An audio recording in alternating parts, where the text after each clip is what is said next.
mbote mes amours naye lisusu naye bosavoure na nzembo oyo fanatique na moko abika mer nalingi yo mingi na osalela nzembo boyoka nzembo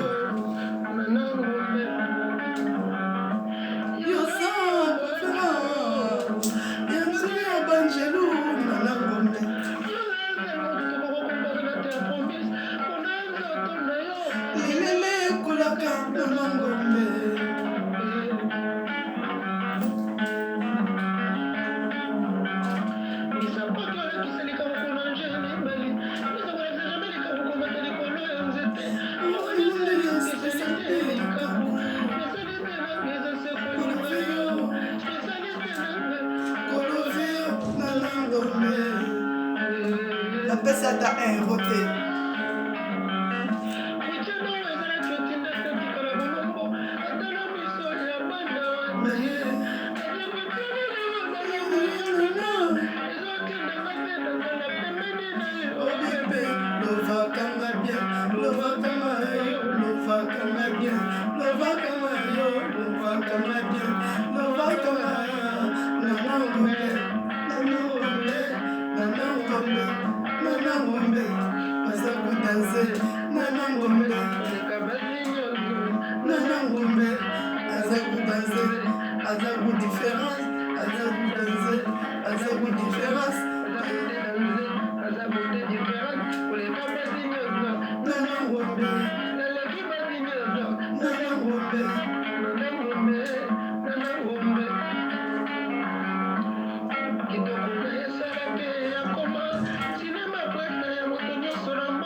ozala te mama moke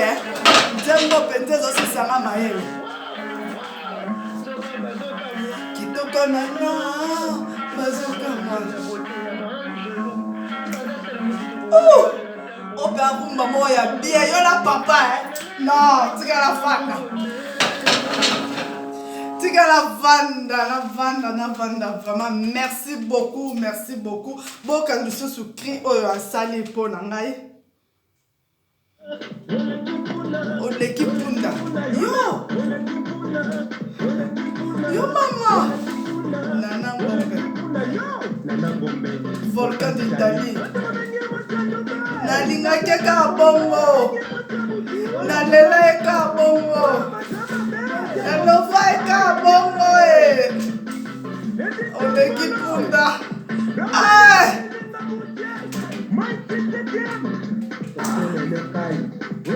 merci beaucoup merci na bino nyonso tout vraiment nalingi bino mingi nayebi bino solution ba mes amours so nalati neti boseke boyebake solution ye nayebi bino solution oyo eza solution bozala nalongwa linete mpo nalakisa bino solution oyo nayeli bino oyo nyonso to amonaki akendaki fete obi azalaki na matanga obi azalaki quelque part bainvitaki ye auti kuna zongi amoni akomi kotoka akomi kosanza fièvre bandi komata akomi osanzi badouleur moko impossible na nzoto mama komi tunisa te kokena o gauche te kokena o droite te nayeli bino solution oyo eza soko leloko ya mabe poison oyo balesi eloko moko ya bien te yaya okosanza yango na 30 minutes obandi osala toilette avant que non en hôpital ava bamemo na hôpital sala solution oyo naolakiso okomona solution oyo naolakiso nde nini ekoede yo ntango oke hôpital ata badécouvrir yo na poison yango ekokanga déjà soki eza na 50% poison ekokanga déjà ata 40 10 wana nde bakisi oyo ya mindele to baopesa mbala moko obiki oh non là c'est une solution moko ya makasi que non soki osaleli yango ato le poison ya ndeni ata babi poison na baleso eza poison Bukavu o poison ba Rwandais o poison ya banani o poison banani soko lango yeba na minute okosanza yango traitement oyo nazoyeba grande sœur nanga azalaki militaire kaka ba militaire ndenge za baza na kati ya ndako moko na ba ninga mususu ok ba ninga mususu bazaki jaloux na ye na façon moko za na idete ya na ngana ba laisser poison na biloko ba laisser poison lia na butu bo koreza ki te no bo asanti lo mo bonesi bolulu nesi lo mo bo bien te adimisa bo coton musuku ezaki ne lo mo amwendo lo mo amwendo siko na mnakala ta sans abo musu déjà ça valaki amelaki a ken hôpital boy hôpital yo bino bobi kana nini na Congo ezaki vers 22h ba pese kama ba traitement que non ndengo santé lo côté zonga fana azongi na ndako ne na butu fièvre kokita zo toka ba na tongo pa biso ona yana biso c'est-à-dire moi na tata moi sinanga propre papa na mta bokolaki papa na nga zui biloko na ola sabino asalela après 45 minutes abandi ko sanzana ko sala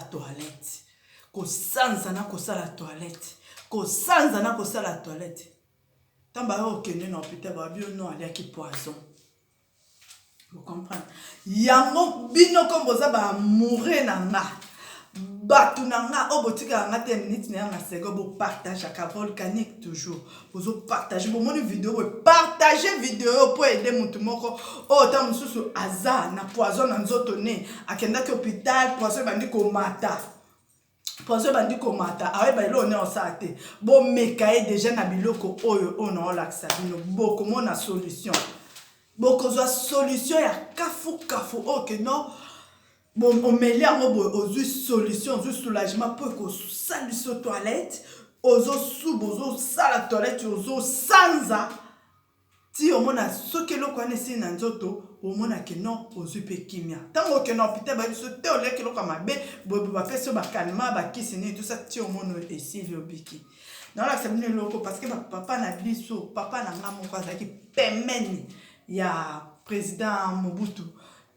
tellement bango bazalaki bato babando fanda esika moto bazalaki kaka bolikolo mwa komekama mpe ezalaki makasi ezalaki so awuti kuna zongi aye vert mobimba basaleli epa mama biso ameli so aliaki eloko mabe kaka bongo tina moya lelo ndenge toza toujours en vie eloko naolakisa bino ya liboso nanu miel yangoyo miel bota miel eza miel ya fruit eza miel ya ba feuille bota la mo bien bomoni eza ya ba feuille donc c'est que eza à base de feuille bozo mona c'est ça feuille na banzoi oyo eza mafuta mbila bomoni oyo eza mafuta mbila bomoni oyo eza ngadiadia oyo batu baliaka soki omela masanga ngadiadia ozwi ngadiadia kolia yango bongo te tuta ngadiadia so oza na poto nikango na moulinette tutango otuti ngadiadia bien olongoli ngadiadia otiango na kati ya verre otie nini mafuta mbila na nini na micron échauffé et comme il est un peu léger aux yeux au tien na kati ya verre kati ya verre aux yeux mafuta mbila kati ya verre au tien aux yeux ngadiada au tien zwa miel aux yeux miel 3 cuillerées oyo to melela ngo soupe ya minene wana au tien miel 3 obalusi bien se mélanger ya kanga zolo mélange nyonso mélange ya komela penesi bato bamela mai mélange kanga zolo so sisi komela ya 30 minutes ezebele oza na toilette 30 minutes ezebele oza na toilette okosala toilette na ndenge moko oyo ke non nanu omona te en plus nakotoka naba malili naba fièvre banda yoka naba malaise banda yoka tout ekosila pourtant osala toilette sanzi okosanza quantité biloko nyonso to oliaki esumbisi yo osali toilette nyonso o remarquer okosala na makila so moni osanzi na makila yeba ke non et tombe oli babiloko nyonso tu wana poison yango epimisi yango wana après kende hôpital so que hôpital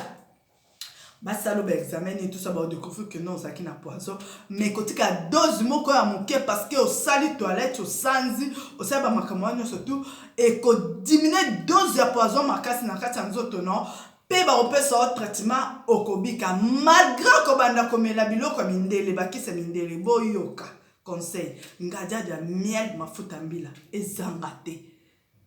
soko melino bakisi noni tout ça olingo lala verre ya mafuta mbila ngajaja nini miel nakati obete yango omeli ya kaka bongo omona yo moko kopesanga opesanga raison obenga ngo loba non mama nana ozaki vraiment na raison mwana kanga muteme ezalaki te wana rabino ezalaki nana ngombe mwana Équateur mambenga vraiment nasepeli kopartage na bino solution oyo parce que nga nazalaki pembeni mingi na papa nanga pembeni mingi na koko nanga ya mwasi parce que koko nanga azalaki mutu moko bande kosala biloko bokoko mingi na tata mwasi na ngai abande kosala pe makambo ba biloko bokoko mwa muke nazalaki toujours pembeni na bango na banda otala etake mwana mayele nazalaki toujours na miso ya aigle peut-être nzamba ngai nazala na Paul lelo na pesa bino ba secret oyo na mona na famille nanga na bandeko nanga na papa nanga moko yango wana na yaki koyebisa bino ba meza nanga nalingi bino mingi bozala bien bozala bien bomi batela toujours côté bokende boyebeloni bolia eloni olia te esika bato bazebele esika moto déjà ça yina yo oyebiki alobela ko mabe faut faire attention. Donc conseil à moi là la peste bino bozala bien na lingi bino mingi bo partager message bo s'abonner belé na volcanique nazana toujours pour na pesa bino ba conseil na koza live na 16h na Facebook na nga fille de Jésus bolandanga na Facebook na nga boyoka message oyo mama grâce aoya nango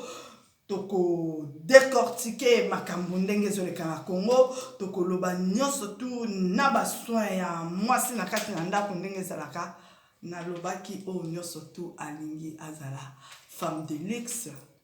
akota na kati ya groupe ya ba femme de luxe au senti pa au mona qui femme de luxe. Merci beaucoup na pesi bino nyonso tu mbote merci na apôtre na nga Tikotak Nathan Francesco Tikotak azakana toujours abondela nga abondela pona nga mabolongo ne lemba prophète nanga Élisée azakana toujours pona abondela pona nga tonton nanga Fedose ona ninga mingi tonton motema batanti nanga batonton nanga nyonso tu na lingi bino mingi famille ngombe nyonso tu mbote nana ngombe yoyo la fille de Jésus